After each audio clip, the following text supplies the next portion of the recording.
You are listening to Chthonia, the podcast of the Dark Feminine. Chthonia's logo was designed by J.R. Malpair. Background music is Phantasm by Kevin MacLeod.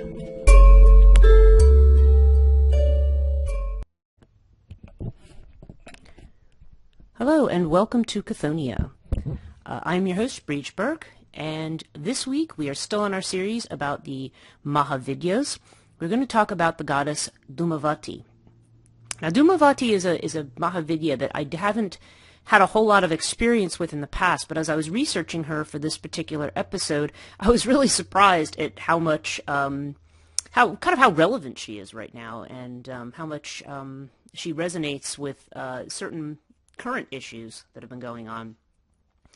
And also, I think about, what she seems to have to do with women's role and status in life, too. Which is quite interesting. Her auspiciousness or inauspiciousness seems to be predicated a lot on that social status as a wife, or in this case as a widow. So what I want to do is I'm going to start by talking about her and about her origin myths, and also I'm going to go over kind of a list of some of the main aspects of her, of her whole all of her qualities and her, her, why am I not finding the right word? Her qualities as a deity. We'll just stick to that. And what, and which ones are important, which ones are kind of interesting and important to focus on. Because she's quite, again, as I say, every episode, these goddesses are very complex.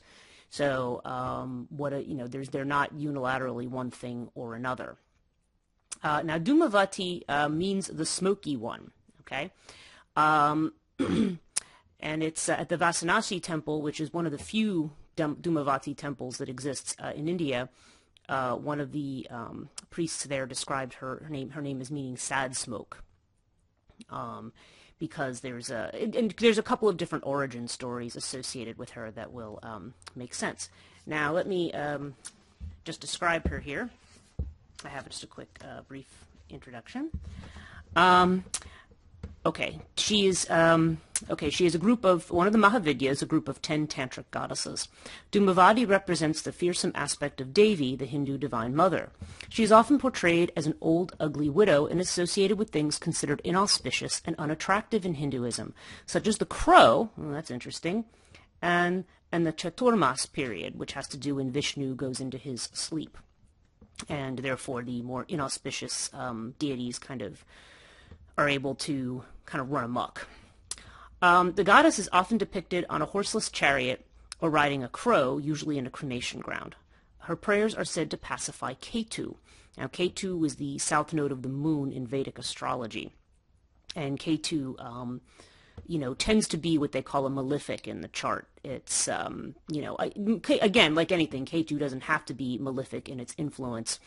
I remember going through the Ketu phase of my own Vedic chart, and that actually ended up being one of the best times of my life when I was able to kind of be by myself, but I was able to, get organized, figure out who I was, what I wanted, where I was going, without a lot of the...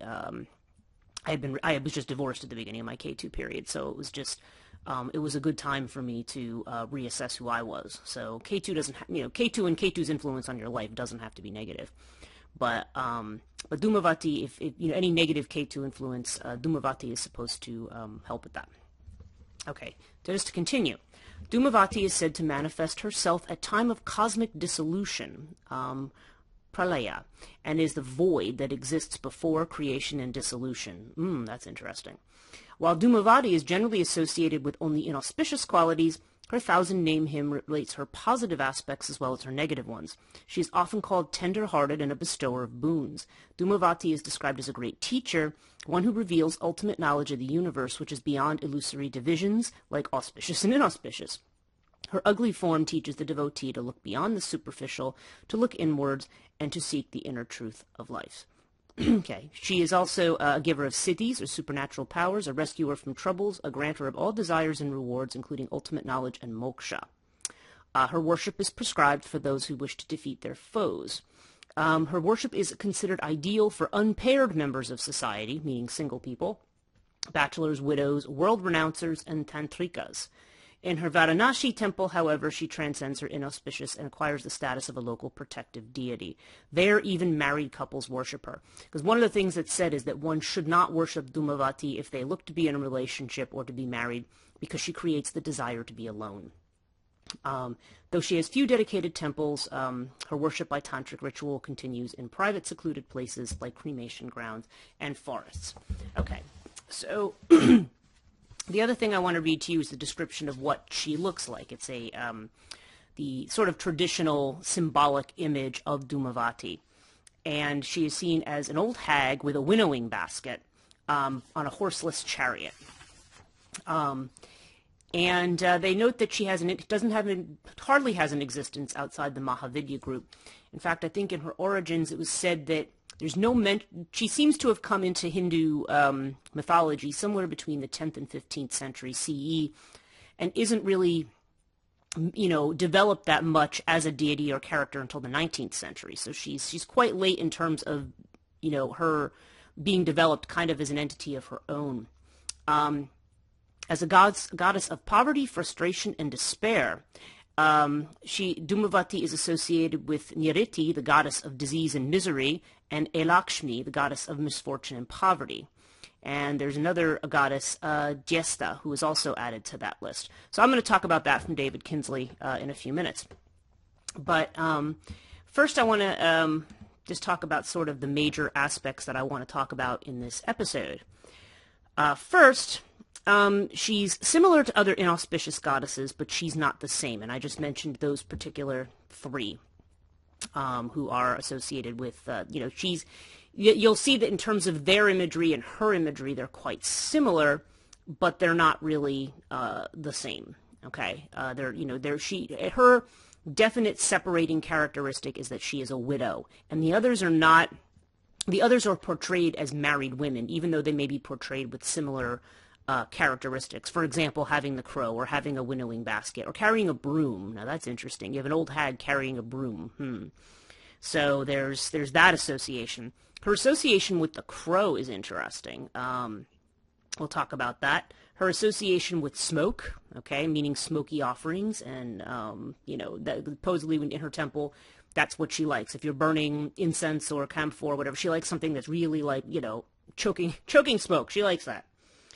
Her association with widowhood, both young and old. Most aspects show her as an old widow, but there are also some representations of her as a young widow, and a young widow is considered to be more dangerous than an old widow. Widows are considered to be troublemakers in Hindu,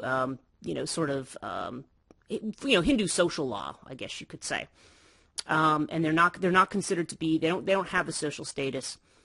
Frequently they wear white. Now, that's kind of interesting because, we associate, in the West here, we think of black as the color of death.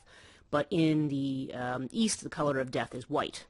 Okay, and women, so generally, unless you're part of Mata Amritananda Mai's ashram, where they wear white, to symbolize the traditional Western idea maybe of purity or whatever, that, this was more, the widows are supposed to wear white. Okay. So there's an association with the negative aspects of widowhood, but also the independent aspects. She's associated with poverty and need, and I see, even though this is not Matangi's aspect, I feel like there are some, because it has to do with outsiders and those outside the social system, I see kind of an affinity, at least, or an affiliation with Matangi. And sometimes I have actually seen images where she has been pictured with Matangi, like, there's been images of the two of them side by side. Again, not that the two of them are necessarily connected in that way, but just kind of an interesting correlation. And also the idea, as we just said, is Dhumavati as the void between death and new life. That is another interesting point. So we're going to talk about all those things. The first thing I want to talk about, though, is her origin myths. Okay, so here we go. Some of this I've taken from, some from Wikipedia, some I've taken from other Vedic sources online, and others I've taken from David Kinsley as always. So, I'm pulling this from a variety of places. Okay, so the first legend of Dhumavati's origin. from the Shakti Samagama Tantra. She's described that this is the story of Sati committing suicide. I've mentioned this story a number of times. You know, she wants to go to her father's sacrifice. Shiva doesn't want her to go. That's supposedly the origins of the Mahavidyas, too, where they all, you know, she expands herself in the 10 directions to show her scary power. And Shiva eventually, you know, lets her go. But then when she goes, she's ignored and her father insults her husband, then she gets furiously angry and she burns herself up. Okay. In this case, they say she actually jumps in the fire of his sacrifice, or his yajna. And Dhumavati rises with a blackened face from the sad smoke of Sati's burning body. Okay, that's where the sad smoke comes in. So Dhumavati is that manifestation of the sort of Shakti dissolved or destroyed. Okay, she is all that is left of Sati and is her outraged and insulted avatar. The Pranatoshini Tantra explains the widowhood of Dhumavati. Okay, so this is the other myth, okay? Sati asks Shiva to give her food. When Shiva declines, the goddess eats him to satisfy her extreme hunger. Okay, now we've got her as a devourer, all right? Those of you who are interested in Jungian psychology should go, ooh, you know, that this should immediately, you know, spark some light bulbs. When Shiva requests her to disgorge him, throw him back up, she obliges. Shiva then rejects her and curses her to assume the form of a widow. Another oral legend says that Dhumavati was created by the warrior goddess Durga in the battle against demons Shumba and Nishumba, both those names meaning too much and too little. Dhumavati's literal name, she who abides in smoke, comes from her ability to defeat demons by creating stinging smoke. Okay, so we have 3 different origins that's here. They're all related to the smokiness. They're all related to her widowhood. Now, the Pranatoshini Tantra stresses Dhumavati's destructive aspect and hunger, which is satisfied only when she consumes Shiva, who himself contains or creates the universe. It brings out her inauspicious status as a widow and her self-assertion on her husband. Now, you know, there's a social thing there, and some of this has to do with Hindu dharmic laws and things like that. But it's something we see elsewhere as well, this idea of the woman who is considered to be dangerous because she dominates her husband. But as we've seen, this is true in all of Tantrika. I mean, you know, the woman on top, you know, she is the one who is asserting herself, and whether you see that as a positive or negative really depends on your point of view. Okay, so we have this idea of her. So she's definitely affiliated with Shakti or Sati. She has this devouring thing. They said she represents the tamas guna, which is associated with lust and ignorance. And she eats tamasic foods, including liquor and meat. Okay, so she is associated with those things in Hindu thinking. So, okay. So let's so those are the stories surrounding her. Now let's kind of try to break that down a little bit. I mean, these are largely my reflections on it, but they're not without their basis. First, she's portrayed as sort of an ugly old hag, okay? Allegedly because she devours Shiva.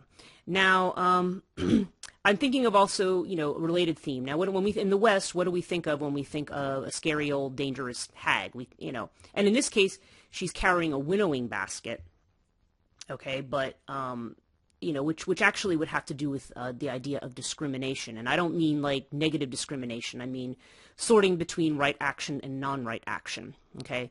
So that she, you know, sorting between, you know, having the ability to sort between the two, okay? So there's a certain wisdom to her with her age, and you know, and the goddesses she is closest related to, which we'll talk about in a minute. Those particular goddesses are not they're all kind of, you know, they're all very similarly themed, as kind of they carry, like I said, some of them carry brooms, and so I can't help but to think of the sort of Western model of the witch, who's an old hag. Obviously she's a wise woman, but she's also you know, she has this devouring aspect. You think about the witch in folklore who devours children, for instance. Or, you know, if I think about the role of cannibalism in Greek myth, the idea of taking what's created and swallowing it up. And that fits right in with the archetype of the terrible mother. If you've read Neumann's work, The Great Mother, which is a rather dense and monstrous work, honestly, but it's the point there about the archetype of the terrible mother is that the terrible mother devours. It's associated with, for example, the vagina dentata, the vagina with teeth. So when you have all these horrific things about, the vagina that devours, or you have this idea of, this part of the reason, when we have this sort of object relations mythology that says, okay, we move from being a child who was in the mother's womb and connected to the mother to developing into an independent being. Generally, the way that cycle, ideally, at least in terms of our civilization and the life cycle as we've kind of idealized it, that once one becomes an individual, then people go out, they learn their lessons, they have their own authentic life experiences, and then they bring that back to share with the community. So you reconnect to the community, but you connect with it, bringing your own unique gifts. Now, this has more to do with the fear of being completely swallowed up. As you are trying to become an individual or you are trying to be authentic, the idea that you are going to be swallowed by that darkness. There's also a connection there to sort of the night journey of the night journey of the sun in Egypt, for instance, the barge that goes underground, or that could be swallowed by Apep, and there's or the darkness, or Jonah in the belly of the whale, and the other various motifs you see in films and in literature and folklore about, the hero who has to cut himself out of the monster, kind of. So, in this case, it's interesting because she represents that kind of monstrous, like the Tiamat. She's almost like she's not represented in any kind of serpentine way, but there's the idea of the great devourer. Okay, so this is interesting that Dhumavati is sort of that devouring aspect. And the fact that she's old, I think, has a lot to do with that, too, because we think about old age as what devours our life, that the mortality is the one thing that, it is what religion and myth seems to be obsessed with, is the fact that death occurs. And again, the attitude towards death will depend a lot on the culture. A lot of people spend time trying to stave off death. I mean, not that we want to die, but, before our time, certainly. There's a stage at life where people probably do want to die, or where they've done everything they're going to do, and that's it. But not everybody has an acceptance of that. There's definitely extremes on that. So we have this Dhumavati as the devourer. Now, her animal is the crow, which, of course, those of you who are into the Dark Mothers will immediately think, think of a goddess like the Morrigan. Now, the Morrigan is not considered to be an old hag, although she can take that form. There are mythologies of her taking the form of an old woman, particularly with Cuchulainn, or Cuchulainn, however you want to say that. She is, and the crow, you have to remember, is the carrion bird. It picks the flesh of the dead. Okay. So, again, the idea of her dealing with dissolution, with the breaking down, the decay of things, would connect her with the crow. And in some versions, they said she's driving a horseless chariot, mainly because as a woman, she has nowhere to go. Okay, she's kind of where she is. But other times you see her chariot being drawn by crows or vultures or some other kind of carrion bird. There's a connection there with the crow. The crow is also in a lot of, particularly Native American and American mythologies in general. The crow tends to be associated with a trickster figure, and certainly one of the troublesome aspects of the widow is that they can have a tricksterish aspect to them. So, all very interesting associations between these myths. Now, it's the idea of her as a goddess of dissolution and the void before new creation, that as well. There's this silence, that silence between death and life. Yeah, that's an interesting experience to reflect on. If you think about people who have had catastrophic loss, or even if it's not catastrophic in the sense of, like, I don't know, losing your home and all your possessions, but even like having a significant death, or in your life, like your partner or maybe your parents or something, that's very significant to you, or perhaps, just losing a way of life, losing your job, or having to change your career, having to, all these kind of crises that we end up coming to, where we know something is definitively over, but we don't know what's new yet. We don't know how to move forward. Or we may know, just even those of us who are in our midlife crises, we may be at a point where we know what we've been doing no longer works and is no longer appropriate. But nonetheless, what's replaced it isn't there yet, so you're kind of stuck in between. So there's, again, a liminality to that. And we are not comfortable with liminality. We wouldn't mind death if we just kind of knew definitively what was next. We wouldn't mind it as much, let's put it that way. That doesn't mean we don't feel sorrow about what we've lost. But we might feel, I think we would tend to feel more comfortable if we have a direction and a path forward. When you know something's done and you don't have a direction and a path forward, that's a scary place to be. That's the void. That's Dhumavati. And I think that's another reason she's relevant, because I feel like a lot of people I know individually, and it might just be my age, because there's all of us are having midlife crises all over the place. But certainly even the world, like I'm looking at what's happening with, the way our world is changing and has to change. The old way is clearly not working anymore in a lot of ways. Environmentally, economically, politically. I mean, there's upheavals, there's changes. And then it becomes, there's the winnowing basket. Don't throw out the good old stuff when you get rid of the bad old stuff, although inevitably people may lose something that may have served one person, but maybe doesn't serve another. So that's why I say Dhumavati is kind of an important figure for our, for what we're going through right now, because she represents that place of being in the void. And generally what any kind of, spiritual teacher or any kinds of, meditation, whatever that's going to teach you, is that when you're in the void, you just have to be there. You can't be fighting to not be there, to either cling to the past and go back to the way it was, which is what a lot of people are trying to do right now, make America great again, etc. And other things that people, other versions of that from around the world, even to some degree, at least some people who have voted for Brexit were just kind of like, we want to go back to England the way it was when she was great before. You hear some of that rhetoric as well. And the bottom line is you never really go back. And what you're going back to probably never existed. It's the kind of golden age myth, like there was a time when things were great. Well, maybe they probably on reflection, they're not as great as you thought they were. Or maybe they were a personally great time for you and maybe not for other people. But in any case, the past is done.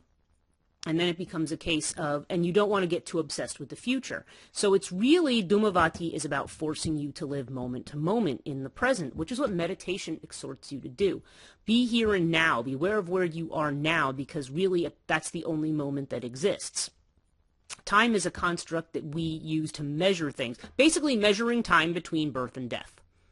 Between the beginning of something and the end of something. We use time. This puts you in the space sort of that's outside of time. And we don't like being in that space. We like structure.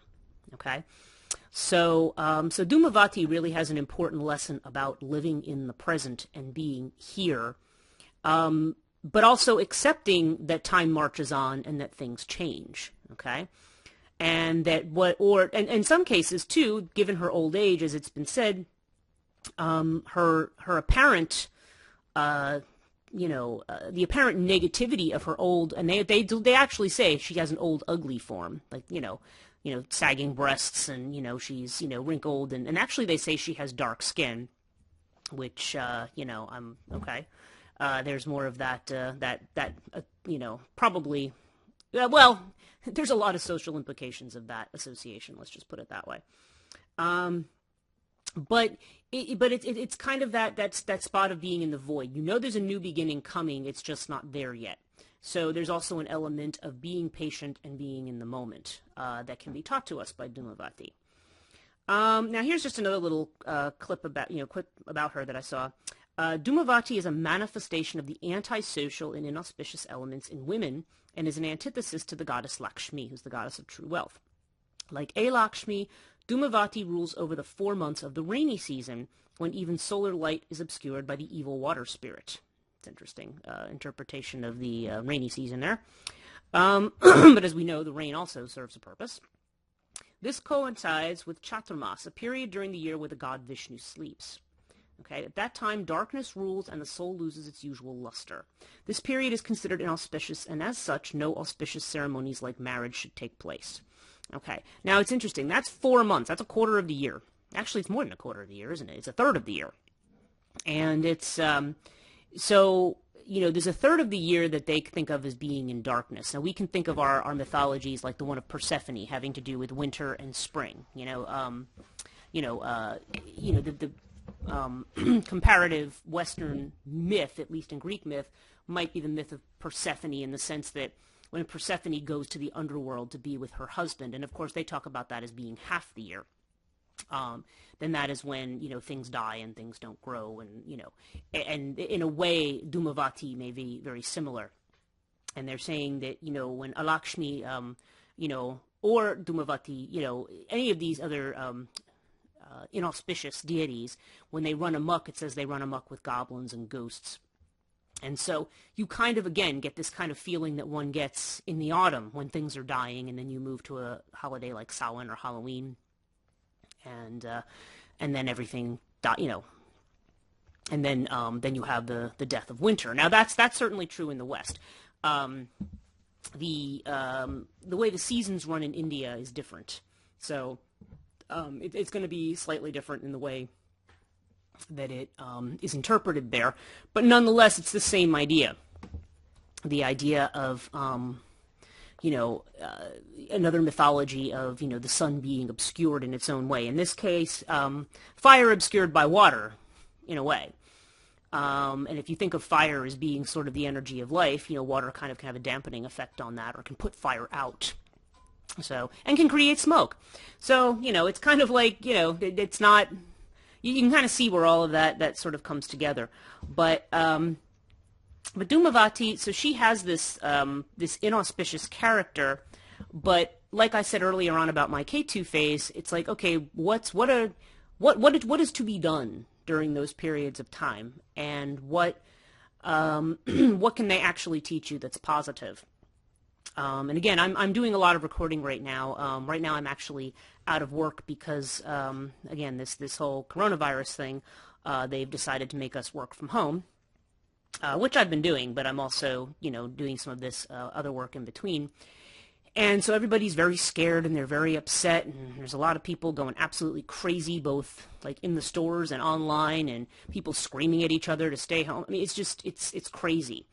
But what I think needs to be focused on, and I feel almost 100% certain that we will be past coronavirus. Maybe not. I think this is going to be, this particular podcast is probably coming out on my birthday of all days. So it will, we might be just getting past it by then. I don't predict it lasting more than another 3 to 4 weeks at most, maybe to the end of April at most. But nonetheless, if it is something still going on, then what's to be taken away from that? Okay, you can't go to work, you can't run to the store, you can't buy a lot of crap. So sit at home, like get up, enjoy the sunrise. You may still have your work to do, you may have to work from home and do all that kind of stuff, but spend some time, in your own yard, like enjoying that. It's spring, spend time, take time to self-reflect, see who you are, where you are, connect with people in your family if you live with people. I don't happen to live with anyone, but it's that kind of a thing. This is the time to take time out for you and for those who are closest to you. So there can be a positive element to that. So this is sort of what I see as associations of Dhumavati. Okay, so let me move on from that. Now the goddesses she most resembles are Jyestha, Niriti, and Lakshmi. And again, she has the similar attributes. Like they're old. Those goddesses are portrayed as old, but they're portrayed as old married women. And they often carry a broom or something like that. There is an association there. With the three of them. Let me just see if I have a little bit more information on that to tell you, rather than just mention these names. I know I have notes here. Let's see. I might have to go to,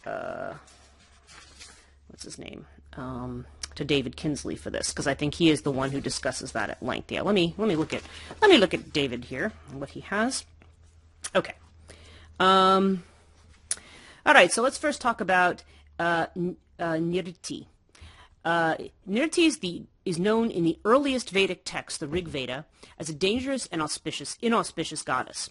Just one hymn mentions her, and its concern is to seek protection from her or to ask that she be driven away. She's equated with death, bad luck, and destruction. The hymn sums up Nirti's nature very well. After 4 verses asking the gods for renewed life, wealth, food, glorious deeds, youth, and continued long life, the following refrain is invoked: "Let Nirti depart to distant places." That is, Nirti is identified with the opposite of the blessings sought. She is decay, need, anger, cowardice, decrepitude, and death. Okay? She's said to be dark, dress in dark clothes, and receive dark husks as her share of the sacrifice, although one passage says she has golden locks. She lives in the south, the direction of the kingdom of the dead, is associated with pain, and is repeatedly given offerings with the specific intention of keeping her away from the sacrificial rituals and affairs of people in general.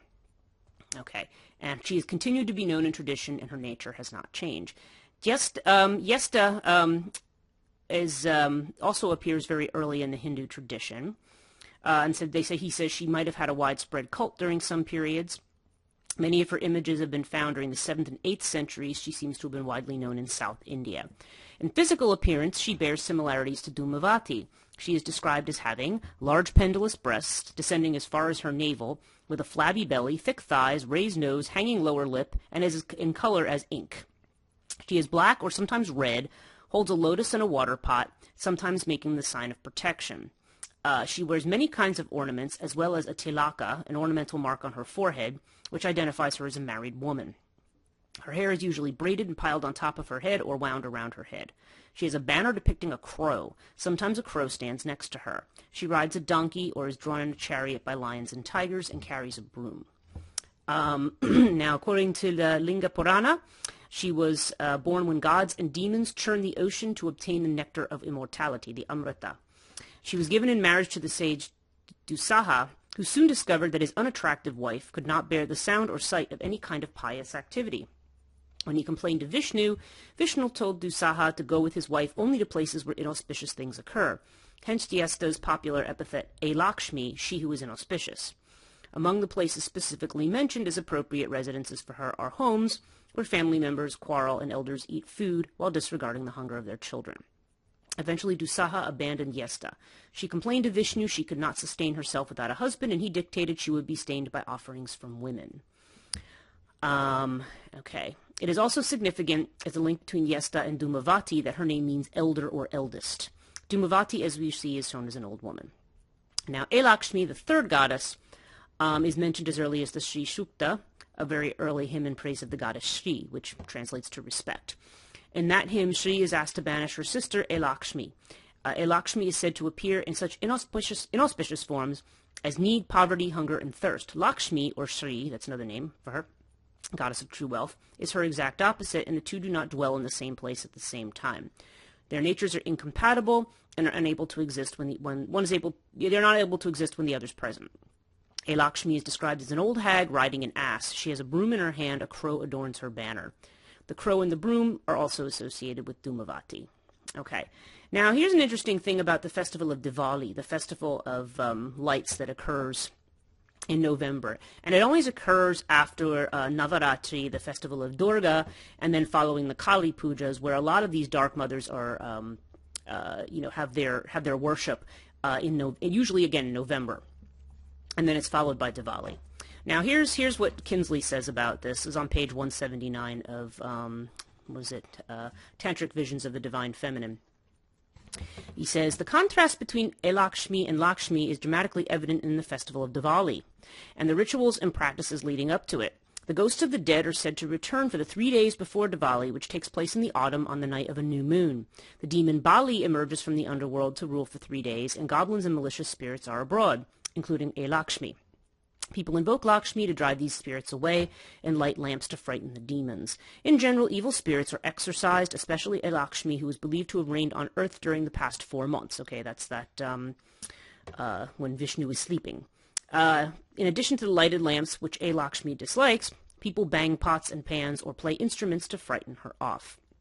On another occasion in Bengal, an image of a Lakshmi is made and ceremonially disfigured by cutting off her nose and ears, after which an image of Lakshmi is installed to signify the triumph of good luck over bad luck in the future. Okay. So again, these are the goddesses that Dhumavati tends to be associated with, but as Kinsley notes, they are not the same goddess, and it's probably a mistake to say they're the same. Although Dhumavati's story could, given her aspects, could to some degree maybe have been certainly influenced by those particular goddesses. But to me, it has more to do with how those how the particular attributes or things that they're associated with, what they have in common, the old age, the carrying a broom or a winnowing basket, the associations with the crow. I think it has more to do with what those particular things tend to be associated with. If the deity is associated with them, they tend to represent those particular qualities. Okay. Now, Dhumavati does have fierce characteristics. Again, referring to Kinsley here. Let's just read from this. Okay, so first I'm going to go back. Dhumavati is described as ugly more often and more consistently than the other three goddesses. Her breasts are dried and withered, her face is nasty and wrinkled, her teeth are crooked or missing, and her hair is gray and disheveled, and her clothes are dirty and worn. That's the other thing, she wears dirty clothes. Although the other goddesses are certainly not said to be attractive, there's a stronger insistence on Dhumavati's unattractive experience in most written descriptions. Dhumavati is also described as fierce, frightening, and fond of blood, characteristics not emphasized in descriptions of the other three goddesses. Dhumavati, for example, crushes bones in her mouth, and the sound is awful. She is said to make the noise of drums and bells, which are frightening and warlike. She wears a garland of skulls, chews on the corpses of the demons Chunda and Munda, where anger and passion, and drinks a mixture of blood and wine. Her eyes are glaring red, stern, and without tenderness. She carries yamas with god of death, buffalo horn in her hand, symbolizing death. She dwells with widows in ruined houses and in wild, uncivilized, dangerous places such as deserts. Okay, and deserts, by the way, are often associated with the western land and thus with death, where the sun sets. Also, unlike the other three goddesses, Dhumavati is related to Shiva, albeit indirectly in some cases, and his spouse Sati. So this is another the sort of ferocious aspect of Dhumavati. Although, as we'll see, she has also been, like I said, described at the one temple that is dedicated to her, in particular in South India. She is considered to be, even though she has this ugly appearance and this fierce nature, she can be very tender-hearted towards those who who seek her help. Okay, so what else do I have here in my notes? Okay, now this is another interesting thing, especially in Nepal. There's the idea that a widow, because she is a woman without status, without direction, and on her own, is prone to being possessed, okay, by evil spirits. Now, in Nepal, this is referred to as Bokshi. Bokshi. I don't know if it's Bokshi or Boksi. But... yeah, and this is, again, page 183 here from Kinsley. He says, the inauspicious, if not dangerous, overtones of Dhumavati as a widow might also be suggested by the Nepalese belief in Bokshis, a class of dangerous, inimical spirit beings who possess widows. To become a Bokshi is necessary for a woman to sacrifice her husband or son. Widows here are associated with the murders of their husbands and son, and with willful evil. They are understood as bringing about their own inauspicious condition by despicable acts or by being vulnerable to possession by evil spirits who will prompt them to undertake such acts. Widows, by definition, are suspected as dangerous beings who are likely to cause trouble and therefore should be avoided. That's probably where the idea of sati came up, too, the idea of the woman, when her husband dies, throwing herself on her funeral pyre, because otherwise, she's directionless, she's pointless, and, prone to, being possessed by spirits and whatever. As the divine widow, the symbolic widow par excellence, Dhumavati is to be feared. Now, that to me is the,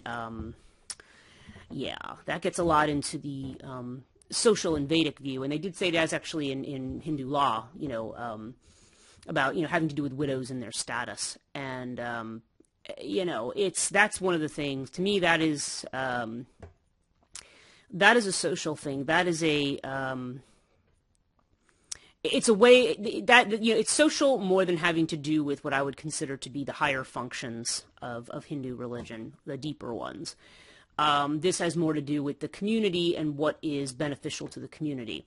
If, just like with the, now Dhumavati is associated with cannibalism, and cannibalism as kind of a metaphorical theme, I guess you could say, in mythology, tends to have to do with retraction rather than expansion. Oftentimes in Greek myth, it's the father who devours the son. Like there's some kind of a cannibalistic thing that goes on, and that's the idea of not wanting to share power or not wanting to expand power. So, so in this case, what we're talking about is, reducing the, it kind of goes back to that devourer element. That the widow is one who takes resources, but can't bear children anymore, doesn't have a husband anymore. Maybe they can bear children anymore. Actually, again, the young widow is considered to be a danger as well, because she is still considered to be inauspicious, but she's also an independent woman. Ooh, God forbid, right? So so the independence factor is something to be thought about there, about having to do with the social value system. To me, less with the deity itself. You kind of have to look beyond that to get to,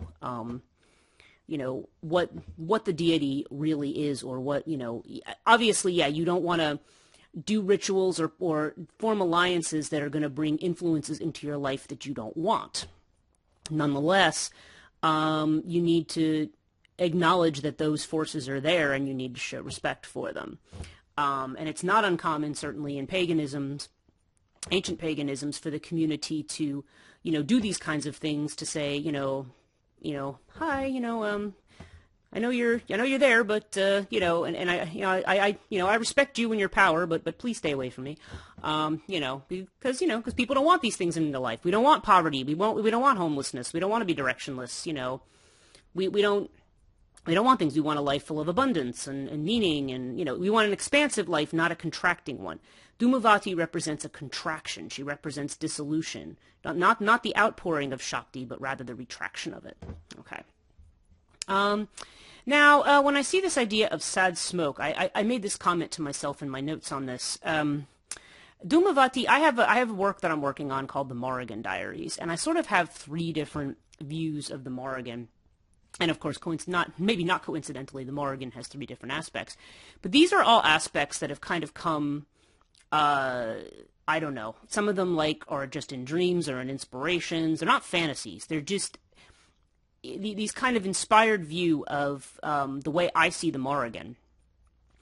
Okay, and it's interesting because when I'm reading the characteristics of Dhumavati as she is seen in her more I don't want to necessarily say auspicious form, but, more sympathetic form, tends to be at least one very solid view that I have of the Morrigan. I have views of the Morrigan that are decidedly powerful, decidedly sexual, but then I have another view of her that she is, and again, Morrigan is associated with crows, as someone who's sort of either plagued by betrayal or distrust or misunderstanding, bad luck, loss.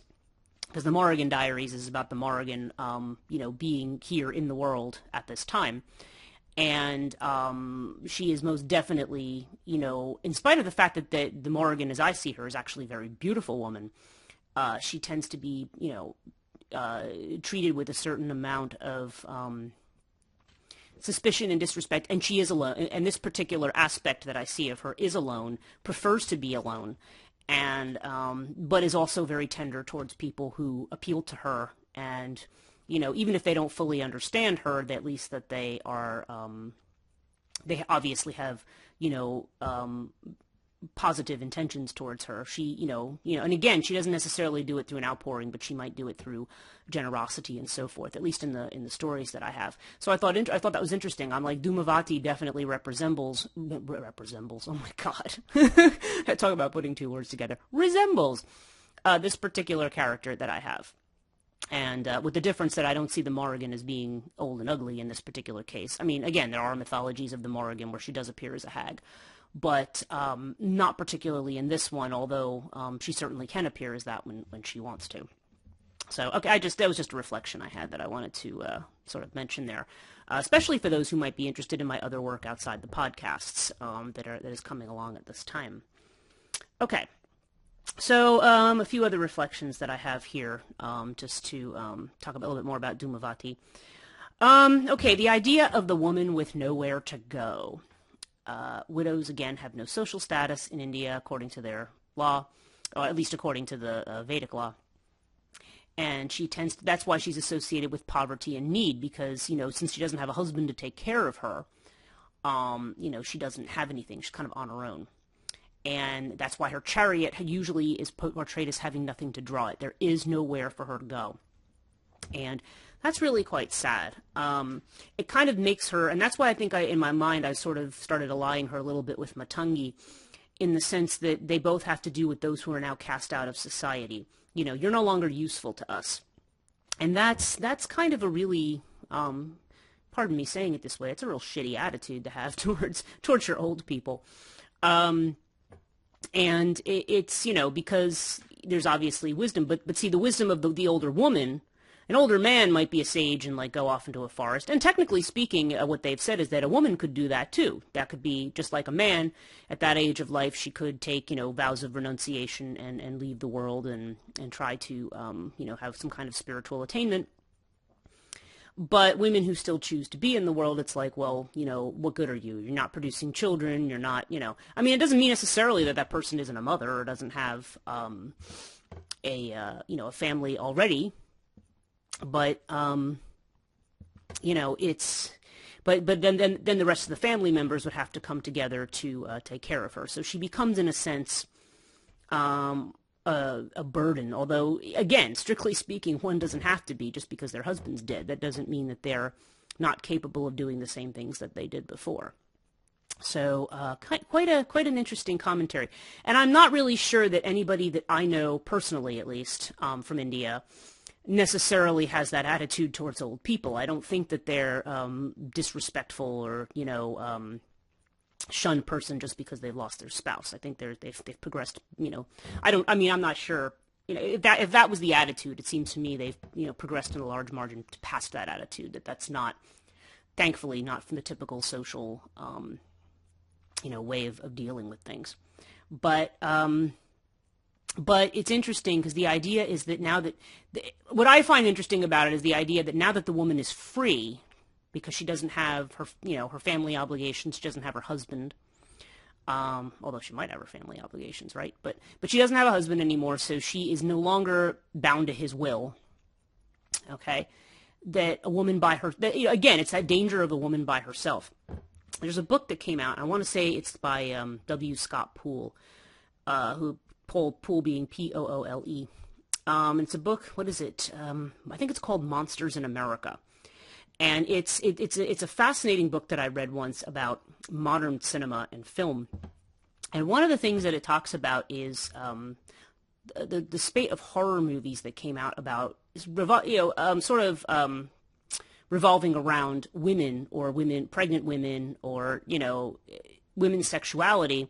Right at the time when birth control started to become available in the late 60s, like Rosemary's Baby, for instance, or even a film like The Exorcist, there was an idea that the woman who's coming into her sexual own is somehow dangerous.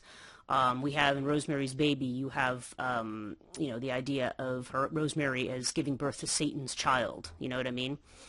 You have in The Exorcist, Regan is somebody who's right at menarche. She's right on the, she's just entering puberty, and her mother's an independent woman. Her mother's a single mother with a career, and thus Regan starts playing around with things like a Ouija board because witchcraft, etc. And what happens to her? She becomes possessed by a devil. Okay. Or by a demon, by an ancient Babylonian deity or something, which is quite fascinating and funny at the same time. I know it's supposed to be based on a true story, which, by the way, is actually about a boy.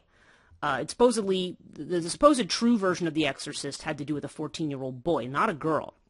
The fact that they chose a girl at that age and that they made her mother the way she was tells you it's a commentary, because there was a lot of commentary at the time, and you should read his book, or at least his chapter on that. It's fascinating. Monsters in America by W. Scott Poole, where he talks about how, and the church put a lot of things out about how, what this was going to do, like with these women now who could control when they were going to have children. And, this was just not right, because now women were going to behave, in such a fashion where they felt that they had sexual freedom. Ooh, my goodness, And we may sort of laugh at this today, but a lot of those standards still stick. The way that we feel about virginity before marriage, for example.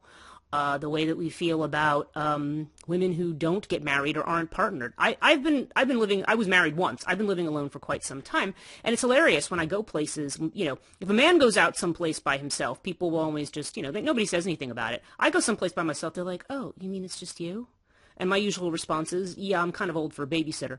Because, people tend to have that attitude. A woman by herself, there's something not right about it. You have to have somebody with you. Because somehow there's something about you, and it's not, nobody who's doing this is doing it consciously. This is just the social script. Women have to kind of be, kept under, the idea of, under the script of a man, and it's, and Dhumavati kind of really like brings that home, the aspects and the social attitude there. And it's just ridiculous. And so I think we need to really look at Dhumavati, in terms of her more, what she represents in a positive way. The way she shows us that, yeah, you know what, it's okay to be in a spot where you don't have a goal and an aim and a direction. And yes, things do pass out of your life. And you know what, it's good to just sit with that and be where you are. It's okay to have sorrow. It's okay to have anger. And these kind of losses are inevitable. I mean, she's kind of like resting in that inevitability and staying in the present, which is what, again, any kind of Eastern system of meditation, whether it's Hindu or Buddhist or any other kind, will extort you to stay in the center and in the present. And that's the value of Dhumavati. Now, I just want to mention one, a couple other things. The other things that were mentioned about her independence may indicate that, again, on a positive note, that because the person has nothing to lose, which, and again, makes it kind of like people who worship Santa Muerte or people who worship these other, sort of darker goddesses. Like, there's nothing to lose because she has to do with poverty. It's like, okay, well, it's not like you're protecting your life savings or something. There's nothing there. So here you are in the void with nothing to lose. Okay, and that can create, worship of Dhumavati can create an indifference to worldly goals and aspirations, which is why she's also said to lead to moksha, or liberation, from birth and rebirth. Because eventually, one, in the same way that one might want to become a sage in the forest, or a hermit, she has a lot to do with those kinds of aspects, which can lead to spiritual awakenings, or an indifference to the things that tend to entrap us and get us into trouble. So, there's other ways to look at it. I had one more thing about, I have it at the end here, about, okay, so Kingsley, just at the end of his chapter on Dhumavati, talks about 3 different paintings of her that are out of character with the others. One in which she's wearing a white sari, which that to me is not out of character when you're talking about death, riding on a crow. And then there's another one that's a very erotic image of her. And, so in other words, there's some variations on the traditional Dhumavati theme. And he's saying, well, what does this mean? He says, it's possible there's another tradition, which I have not been able to find, in which Dhumavati is not a widow and is not described as ugly and clothed in soiled, worn garments. Oh, and that's the other thing. She's wearing jewelry in a lot of these. And normally part of her aspect is that she's unadorned. She doesn't wear any jewelry.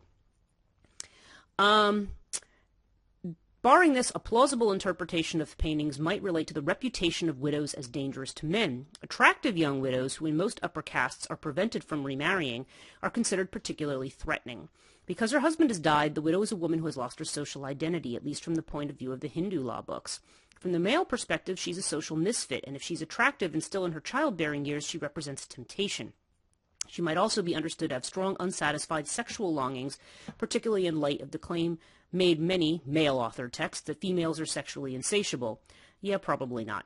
But anyway, maybe some women are. I don't want to speak for all women. But the idea that that's, you know, that's that's a general characteristic of women, no. In short, the widow is understood to be sexually tempting to males. A saying popular in Varanasi captures this: widows, bulls, stairs, and sannyasis. If you can save yourself from these, for you awaits the liberation of Kashi. Widows here are put on par with such notorious dangers at Varanasi as wandering bulls, dilapidated stairs, at the bathing ghats, and unscrupulous holy men. You know, your failed gurus, the people who tell you that they're holy people, but they're actually just charlatans. Okay. So there is an aspect of her that is related to Rati, the goddess of sexual intercourse, and is said to enjoy those things. So again, I think there's a sexual component to all of the female goddesses. All of these, because they are connected to a certain energy. There is a certain energy in non-action and in sitting still and in and sitting in the silence. There's a lot of power to be gained there. So that's not necessarily that unusual, even though it may not be part of her general aspects and attributions that people associate with her. So, okay. So I'm going to stop there on Dhumavati. I'd be interested to hear your thoughts in the comments if you, like I said, anywhere on social media, at Metapsychosis. Eventually there's going to be a place on Chthonia for all of this, but, again, still in progress. And also on YouTube. And I want to say thanks again to my subscribers, both on YouTube, on iTunes, whatever, podcast subscriptions, those of you who check it out on Metapsychosis. Please, stay up to date, join my social media feeds, on Facebook, Instagram, and Twitter. I tend to only update them. I might be doing more in the future, but right now, unless I see something very specific to what I'm doing, I try to stay on brand and say, okay, we're going to just talk about, what's appropriate for this particular episode or podcast. So, I try not to inundate people with too much stuff on those pages, but I may do a little bit more. And again, if you're interested in supporting any of my work, the Morrigan Diaries, Maeve, I have an academic workout, being able to do more with these podcasts that I can do right now, because I have some Patreon subscribers, and thank you very much to those of you who have been dedicated and continue to subscribe. It's still, I'm not moving to a big expensive podcast studio at this point. So anyway, if anybody would want to support my work, that would be much appreciated. And I wish you all well until the next episode.